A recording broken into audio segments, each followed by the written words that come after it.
Bonjour.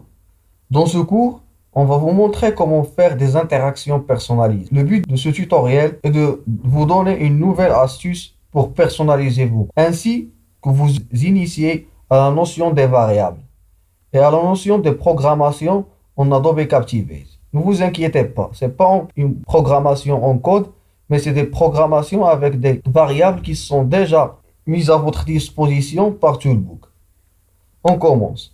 On commence par un projet vide. Ce que je vais vous montrer maintenant, ce n'est pas un nouveau projet. Ce que je fais maintenant, vous pouvez insérer une diapositive dans votre projet et personnaliser vos boutons à votre manière. J'ouvre un projet vide, je clique sur Créer, personnalise la taille.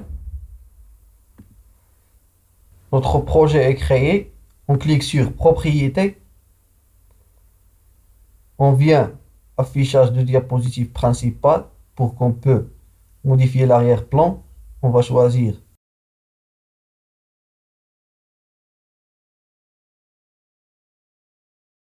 ce qu'on va faire maintenant, c'est insérer des boutons et une zone de texte à côté. On va insérer le premier bouton. On clique sur CTRL D pour dupliquer. CTRL A pour tout sélectionner. Clic droit. On va les aligner. Maintenant, ils sont bien alignés. On va insérer une zone de texte à côté. Notre projet est comme le suivant. Lorsque l'apprenant va cliquer sur un de ces boutons, le contenu affiché dans cette zone de texte va modifier en fonction du clic de l'apprenant. À l'affichage, on aura une seule zone de texte qui s'affiche à l'apprenant, mais il peut changer son contenu en cliquant sur l'un de ces boutons. Maintenant, ce sont que des formes. On va les attribuer l'action de bouton. Je vais cliquer sur CTRL A, je vais les faire descendre pour insérer un titre. Maintenant, par exemple, c'est un cours qui parle de la structure cellulaire de la fibre musculaire striée. On vient ici, on nomme le premier bouton par exemple noyau, deuxième sarcolème, troisième sarcomère. Maintenant, on doit nommer ces formes ou ces boutons. Il est très important de nommer vos boutons et vos autres formes, vos zones de texte lorsque vous êtes en train de créer votre projet. Parce que à force que vous insérez des boutons et lors de programmation par exemple, vous devez avoir c'est quel bouton exactement vos programmes. Premier bouton, on le nomme noyau. Deuxième bouton, on le nomme sarcolème.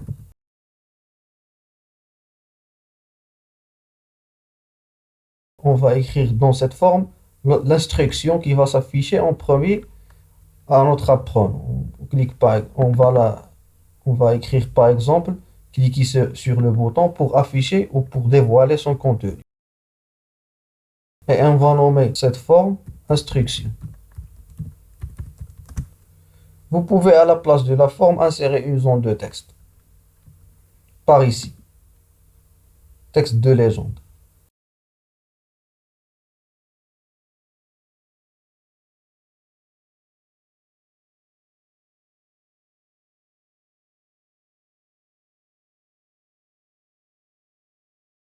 Maintenant, on va dupliquer cette zone de texte 4 fois. Donc on clique sur CTRL D 4 fois. Maintenant, on va nommer chaque zone de texte.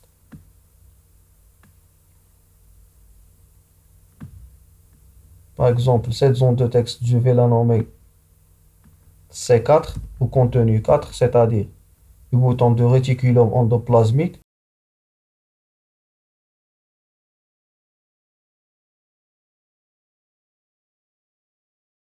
C3, C2 pour sarcolème et C1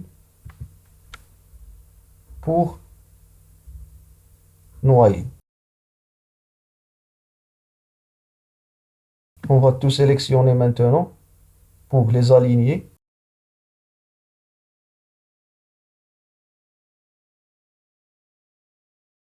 Donc, on vient vers aligner, aligner et attribuer la même taille. Maintenant, comme vous voyez, on a une seule zone de texte qui apparaît. On vient vers montage chronologique. Vous allez maintenant poser la question, c'est comment insérer votre contenu. C'est très simple. On vient vers montage chronologique. Je veux insérer le contenu qui correspond au noyau. Je vais l'insérer dans C1. Je vais masquer C4 en cliquant sur ces pointillés, C3, C2 et instruction.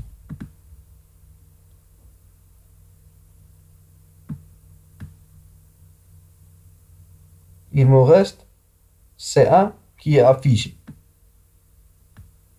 Je clique, double-clique dans la forme ou la zone de texte. Je vais écrire mon contenu ou le copier-coller.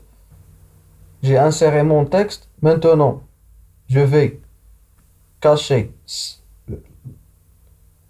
la zone de texte de C1 et montrer C2. Maintenant, j'ai inséré tout mon texte. À l'affichage, je veux que la zone de texte instruction s'affiche en premier, pas les autres zones de texte. Ici, on a dans le montage chronologique, on a comme des types de calques. Si vous travaillez, les gens qui travaillent sur Photoshop vont me comprendre. Des calques, c'est-à-dire des superpositions des formes. On a instruction qui est la cinquième ou la sixième dans le rang.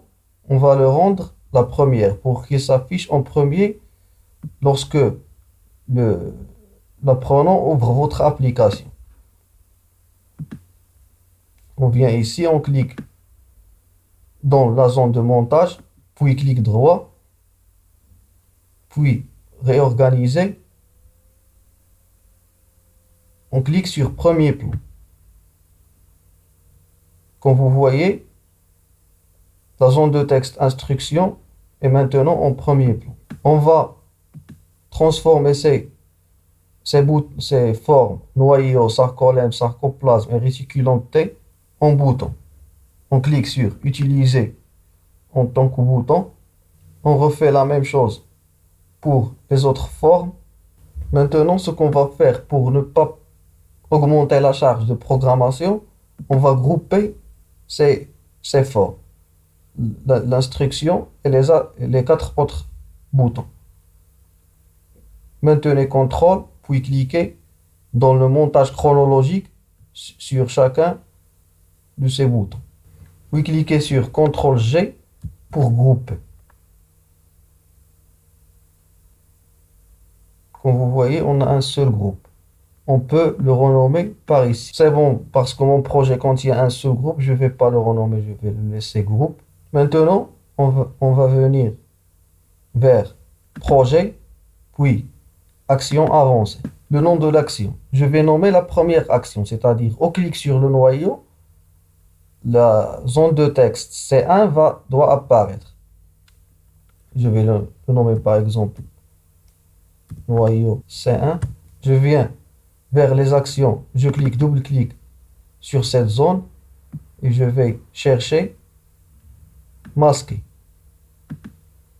Au clic, on doit masquer le groupe 1 et afficher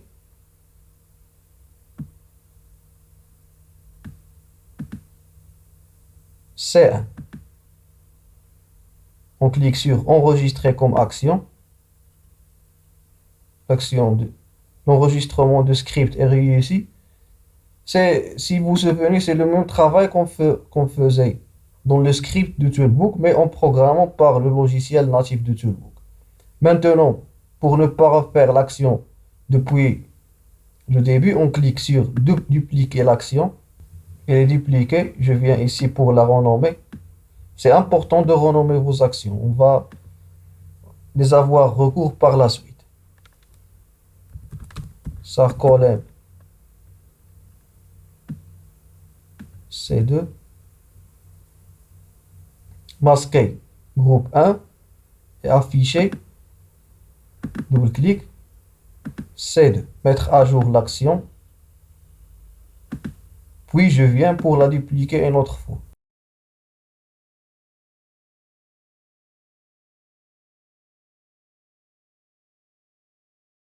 Maintenant, nos variables sont mises à jour. On clique sur Fermer et on vient pour attribuer les actions à chaque bouton. On clique sur Noyau, on vient vers Action, on cherche Exécuter des actions avancées. Le script Noyau C1. C'est quoi le script qu'on va exécuter? C'est pour le bouton noyau. C'est noyau C1. On vient vers Sarcolem.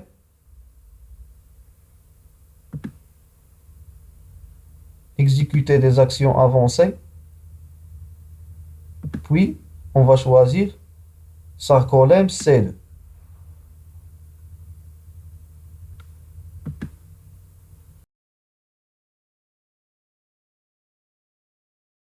On va faire un aperçu dans notre projet. On clique sur Aperçu, puis Projet.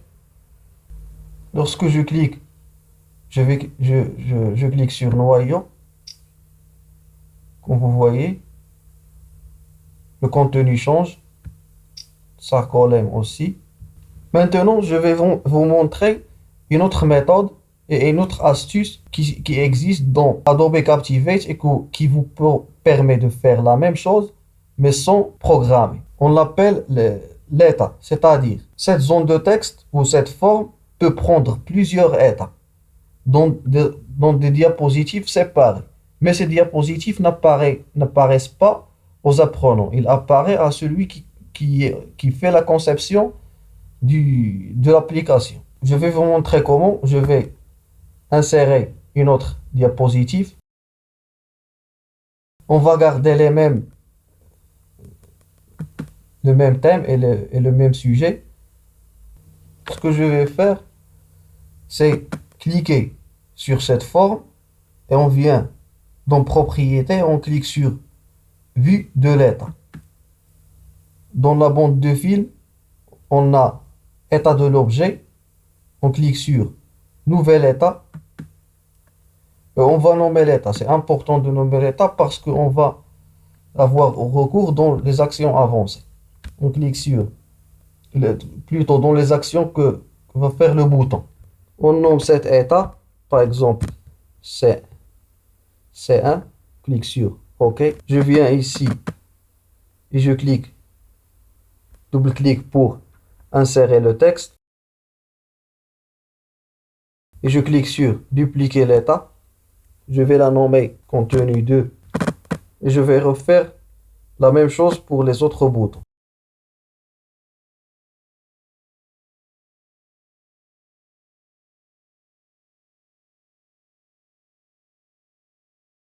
J'ai changé tous les états. Je viens ici. Je clique sur quitter l'état. Comme vous voyez, tous ces états sont ajoutés comme des diapositives. Mais tout ça ne va pas apparaître ni à l'apprenant ni au concepteur de l'application dès qu'on clique sur quitter l'état. On va changer l'action à exécuter pour chaque bouton. On va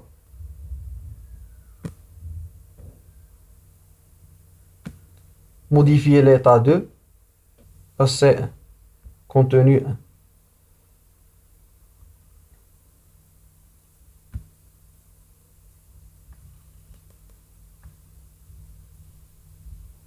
Puis on va refaire la même chose avec les autres boutons.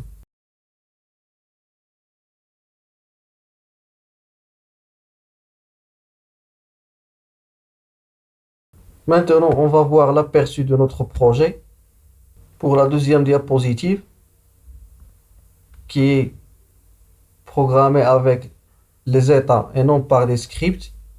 On clique sur Noyau, comme vous voyez, contenu pour Noyau. sarcolème, contenu pour sarcolème, et ainsi de suite. Le prochain tutoriel va être dans des actions plus avancées, notamment dans la programmation des boutons. On va faire la même chose, mais par exemple, l'élève ne peut pas avancer à la diapositive suivante dès qu'il affiche tous les contenus du cours. Par exemple, il doit afficher le contenu noyau, sarcolème, sarcoplasme, réticulum, pour avoir le bouton qui va être ici, par exemple, suivant, affiché. Au prochain tutoriel. À bientôt.